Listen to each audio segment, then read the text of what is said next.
إن الحمد لله نحمده ونستعينه ونستغفره ونعوذ بالله من شرور أنفسنا وسيئات أعمالنا من يهده الله فلا مضل له ومن يضلله فلا هادي له أشهد أن لا إله إلا الله وحده لا شريك له وأشهد أن محمدا عبده ورسوله الذي لا نبي ولا رسول بعده قال الله عز وجل في القرآن الكريم يا أيها الذين آمنوا اتقوا الله حق تقاته ولا تموتن إلا وأنتم مسلمون يا أيها الناس اتقوا ربكم الذي خلقكم من نفس واحدة وخلق منها زوجها وبث منهما رجالا كثيرا ونساء واتقوا الله الذي تساءلون به والأرحام إن الله كان عليكم رقيبا يا أيها الذين آمنوا اتقوا الله وقولوا قولا سديدا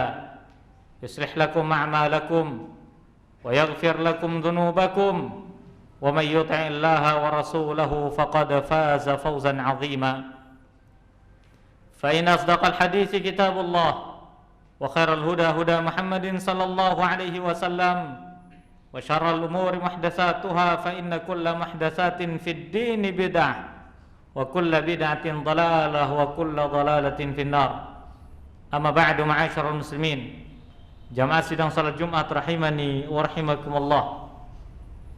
Kami wasiatkan untuk diri kami pribadi dan para jamaah sekalian agar senantiasa bertakwa kepada Allah Subhanahu wa taala dengan sebenar-benar takwa.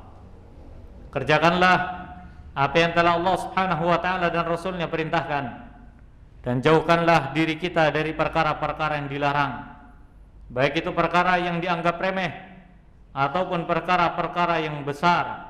Apabila dilarang oleh syariat oleh Allah dan Rasulnya, maka jauhkanlah diri kita, karena sungguhnya tidaklah Allah memerintahkan sesuatu kepada kita kecuali mendatangkan kemaslahatan, dan tidaklah Allah dan Rasulnya melarang kita dari sesuatu kecuali itu mendatangkan kemaslahatan dan mencegah keburukan.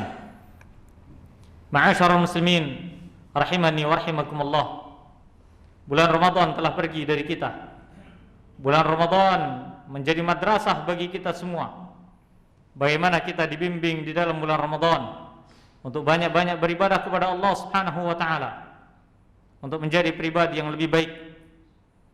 Maka ada satu momen di bulan Ramadan yang wajib kita perhatikan agar supaya kita menjadi orang yang selamat di dunia dan di akhirat.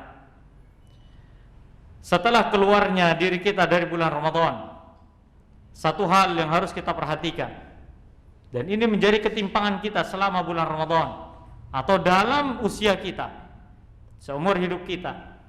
Apa itu? Yaitu mempelajari ilmu agama. Perlu kita sadari dan wajib kita sadari betapa pentingnya kita belajar ilmu agama dan betapa lalainya diri kita darinya. Padahal kita belum mengetahui agama ini kecuali sangat sedikit.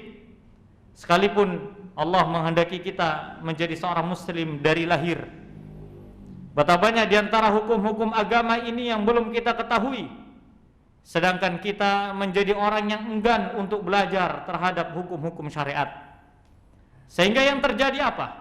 Yang terjadi adalah kewajiban-kewajiban ditelantarkan dan dilalaikan, keharaman-keharaman diterjang dan dikerjakan, perkara-perkara yang makruh dijadikan sebuah kebiasaan, perkara-perkara yang sunnah sudah mulai ditinggalkan, perkara-perkara yang mubah berlebih-lebihan sehingga terjatuh ke dalam keharaman.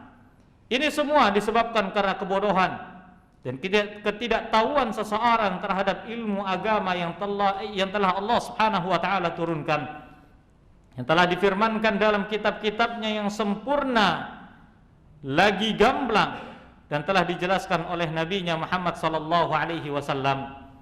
Ma'asyiral muslimin rahimani wa rahimakumullah. Akar dari semua keburukan yang ada di dalam kehidupan kita tidak lain dan tidak bukan disebabkan karena kebodohan kita terhadap ilmu-ilmu syariat. Jika seandainya kita sepakat bahwasannya orang yang tidak mengerti tentang ilmu kedokteran, maka tidak pantas baginya untuk berbicara tentang kedokteran. Begitu pula orang-orang yang tidak mengerti tentang arsitektur, maka tidak pantas baginya untuk berbicara tentang arsitektur. Ketika seorang tidak mengerti tentang ilmu kedokteran, kemudian ia mengalami sakit dan ia berinisiatif untuk berobat sendiri, sedangkan ia tidak tahu ilmunya, apa yang terjadi? Yang terjadi adalah salah minum obat dan memberikan mudarat kepada kesehatannya. Bayangkan jika seandainya itu ilmu dunia, yang toh seandainya kita tidak tahu tentang ilmu dunia, Allah tidak akan bertanya kepada kita tentangnya. Allah tidak bertanya kepada kita apakah kita memiliki ilmu dunia A, B, C ataupun sampai Z. Tidak, Allah tidak akan bertanya. Yang Allah tanyakan kepada kita adalah apakah kita telah mengetahui ilmu agama. Ilmu agama adalah ilmu yang akan digunakan, sepakat atau tidak, suka atau tidak suka, akan kita gunakan selama hidup kita dan sampai akan dibawa menjadi penentu bagi kita di akhirat di hadapan Allah Subhanahu wa taala. Ma'asyiral muslimin rahiman rahimakumullah. Ketahuilah akar dari semua keburukan itu bernama kebodohan. Seorang bapak yang tidak mengerti tentang ilmu syariat agama, maka ia tidak bisa mendidik anaknya dengan cara yang baik. Bukankah ketika kita melihat ada anggota keluarga kita yang membuka aurat, baik laki-laki ataupun perempuan, atau seorang bapak yang memiliki anak yang membiarkan anak perempuan yang membuka aurat di tengah-tengah manusia, bukankah ini semua disebabkan karena kebodohan seorang bapak terhadap ilmu syariat? Apabila ada seorang istri yang membantah kepada suaminya, ia durhaka kepada suaminya, bukankah itu disebabkan karena kebodohan suami, karena ia tidak bisa mendidik istrinya? Apabila ada suami yang tidak bisa menunaikan kewajiban sebagai seorang bapak dan begitu pula sebagai seorang suami kepada anak dan istrinya dan keluarganya, bukankah itu disebabkan karena kebodohan? Tidaklah ada anak-anak yang dibiarkan bermaksiat di hadapan Allah Subhanahu wa taala kemudian di hadapan manusia, kecuali itu disebabkan oleh orang tua yang tidak mengerti dan bodoh terhadap ilmu syariat. Ketika seorang bekerja, ia melakukan tindakan korupsi, bukankah itu disebabkan karena sebab kebodohan? Bukankah ketika seorang bekerja, kemudian ia melakukan tindakan suap menyuap, dia menerima suap ataupun ia menyuap, dan ia menerima serta ridha, bukankah itu adalah sebagai bentuk kebodohan? Tidaklah ada sesuatu yang terjadi pada kehidupan kita berupa keburukan, kecuali itu semua bersumber dan berasal dari kebodohan. Oleh karena Allah Subhanahu wa taala mencela sikap-sikap yang diawali dengan kebodohan, dan Allah Subhanahu wa taala tidak pernah memuji yang mana sifat kebodohan itu adalah menjadi penghancur kehidupan. Allah Subhanahu wa taala berfirman, "Qul hal yastawil ladzina ya'lamuna wal ladzina la ya'lamun?" Apakah sama antara orang yang tahu tentang ilmu syariat dengan orang yang tidak tahu? Maka jawabannya adalah tidak sama. Betapa banyak rumah tangga yang bubar disebabkan karena kebodohan kedua belah pihak. Betapa banyak rumah tangga yang tidak tertunaikan hak dan kewajiban disebabkan karena kebodohan kedua belah pihak. Bagaimana mungkin rumah tangga akan dibangun di atas jalan yang benar jika pemimpinnya tidak mengerti tentang ilmu syariat? Seseorang tidak akan pernah bisa mendirikan salat dengan sempurna kecuali ia harus mengetahui ilmunya. Dan ketika seorang meninggalkan salat, bukankah itu disebabkan karena kebodohan? Tidaklah ada anak-anak dari kalangan kaum muslimin yang melakukan perbuatan pacaran hingga perzinahan, bukankah itu disebabkan karena kebodohan orang tua dan anak tersebut? Ingatlah bahwasannya kebodohan yang ada dalam kehidupan kita menjadi sumber semua malapetaka dan sumber penghancur dari kebahagiaan hidup kita. Silakan Anda cari kebahagiaan yang Anda inginkan, akan tapi Anda tidak akan pernah bisa menemukan jika seandainya kebahagiaan tersebut dibangun di atas kebodohan. Seorang yang tidak mengerti tentang ilmu agama dan ia jahil dan bodoh terhadap ilmu agama, maka ia tidak akan pernah bisa merasakan kehidupan yang bahagia selama-lamanya. Setiap urusannya menjadi sulit, setiap perkaranya menjadi runyam. Betapa banyak orang-orang yang terjebak dengan riba. Ia terjebak dan tergiur dengan kredit-kredit yang penuh dengan bunga, baik itu motornya, baik itu mobilnya, baik itu rumahnya, padahal itu adalah keharaman dalam syariat karena mengandung unsur ribawi. Mengapa itu terjadi? Disebabkan karena kebodohannya dan ketidaktahuannya terhadap ilmu syariat. Sampai kapan kita akan menyadari tentang kekurangan dan kesalahan kita? Apakah sampai kita di hadapan Allah Subhanahu wa ta'ala ketika kita melihat setiap amalan kita dihisab dan kita menyadari semua sumber dosa kita berasal dari kebodohan? Tidak ada alasan bagi kita ma'asyiral muslimin kecuali untuk mempelajari ilmu agama, dan inilah yang telah diwajibkan oleh syariat. Talabul ilmi fariidatun ala kulli muslim.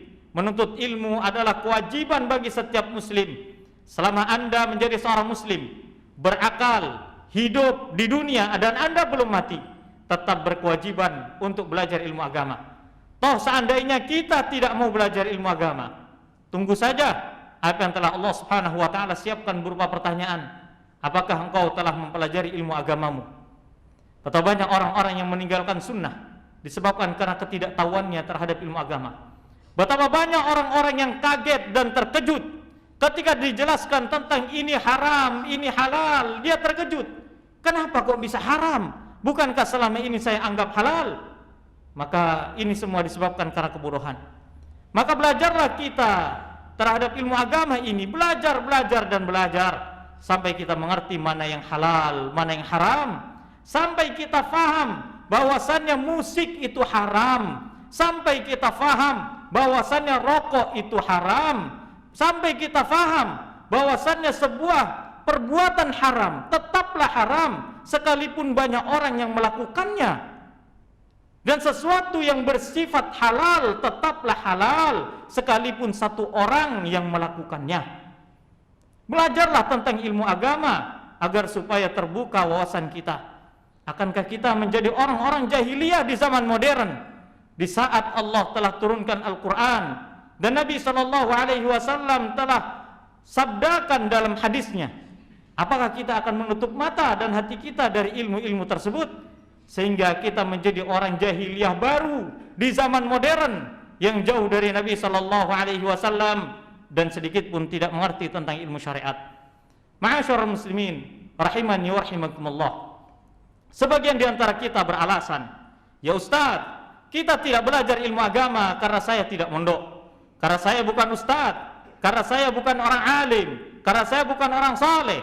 Maka jawabannya adalah selama Anda menjadi sosok manusia yang muslim lagi hidup belum mati, kewajiban Anda adalah mengetahui ilmu agama yang halal dan yang haram, mengetahui yang sunnah dan yang bid'ah, antara tauhid dan syirik, antara kebenaran dan kebatilan, antara kebaikan dan keburukan, agar supaya setiap langkah kita dibimbing oleh Allah Subhanahu wa ta'ala di atas ilmu yang telah Allah Subhanahu wa ta'ala berikan. Ma'asyiral muslimin rahimani wa rahimakumullah. Terkadang seseorang merasa malas untuk belajar ilmu agama, menghadiri ilmu agama, menghadiri majelis-majelis ilmu. Mengapa ini semua terjadi? Ini disebabkan karena ia jahil dan bodoh terhadap keutamaan-keutamaan ilmu agama, sehingga ia menutup diri darinya. Bahkan ia tanpa sungkan-sungkan mengatakan, jangan terlalu banyak mengetahui ilmu syariat, karena kalau tahu semua ilmu syariat, semuanya jadi haram. Jangan belajar tentang riba, karena kalau belajar dan tahu tentang riba, kredit motor kita, mobil kita, rumah kita jadi haram. Apakah kita akan memilih untuk menjadi orang bodoh seumur hidup? Anda tahu tentang hukum riba ataukah kita tidak tahu tentangnya? Riba tetaplah haram. Yang menentukan semua hukum itu adalah Allah Subhanahu wa ta'ala. Tinggal kembali kepada diri kita masing-masing. Akankah kita mau belajar ataukah kita memilih untuk membodohi diri kita seumur hidup kita? Aqulu qauli hadza wa astaghfirullah li wa lakum wa lisairil muslimina min kulli dzamb fastaghfiruhu innahu huwal ghafurur rahim.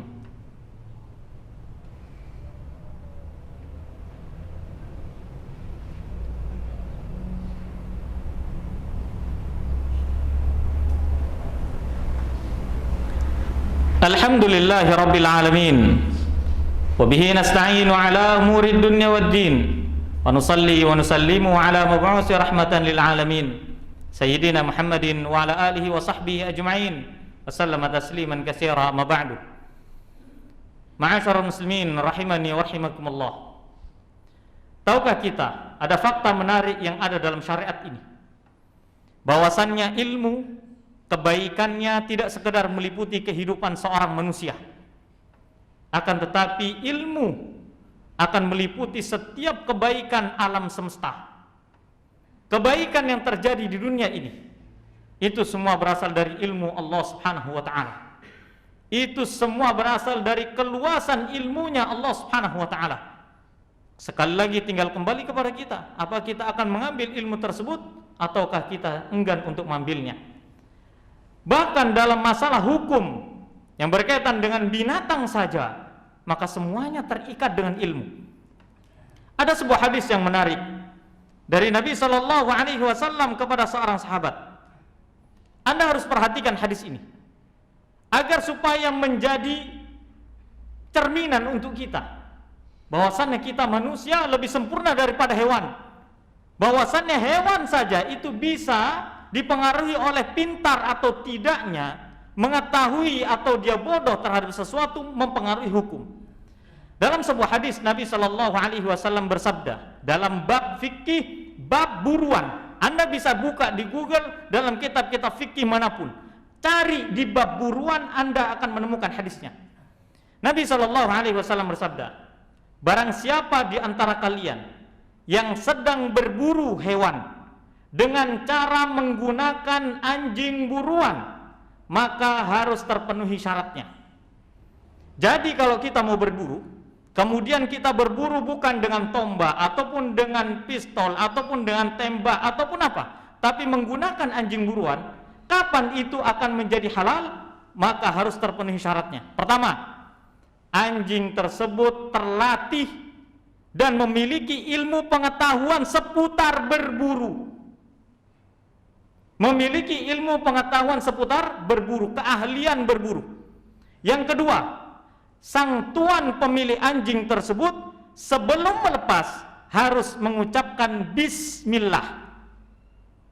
Anda mungkin tidak percaya saat ini, mosok ya Ustaz ada. Silakan setelah ini buka Google, buka di HP Anda, belajar lagi kita. Ayo sama-sama belajar.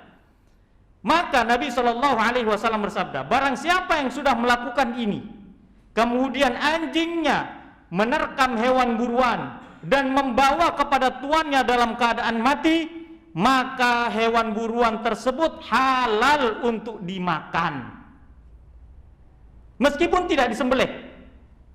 Meskipun tidak disembelih, kalau anjing tersebut menggigit kelinci contohnya, kemudian dengan gigitan tersebut menyebabkan kelinci itu mati, dibawa ke tuannya, tuannya tidak menyembelihnya, maka itu halal karena sebab terpenuhi dua syarat tersebut. Para ulama membahas, lihat bagaimana hukum buruan dari seekor anjing itu menjadi halal apabila anjing tersebut mengetahui ilmu tentang berburu. Dan para ulama mengatakan, apa ciri-ciri anjing tersebut mengerti tentang ilmu berburu? Yang pertama, anjing tersebut hanya menggigit bagian-bagian yang dinilai bisa langsung secepatnya membunuh hewan tersebut. Contoh bagian lehernya. Jika anjing tersebut menggigit bagian telinganya dulu, kakinya dulu, menghancurkan, mencabik-cabik badan dari buruannya, maka ini tidak termasuk anjing yang mengetahui atau tahu tentang ilmu buruan. Yang kedua, anjing tersebut tidak memakan hewan buruannya karena dia mengerti dia harus bekerja untuk tuannya. Dia berburu untuk tuannya, bukan untuk makanan dirinya. Faham sampai sini?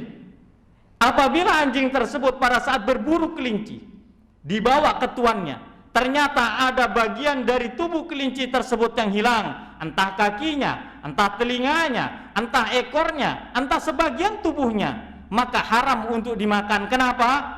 Karena anjing tersebut belum memenuhi syarat mengetahui ilmu buruan.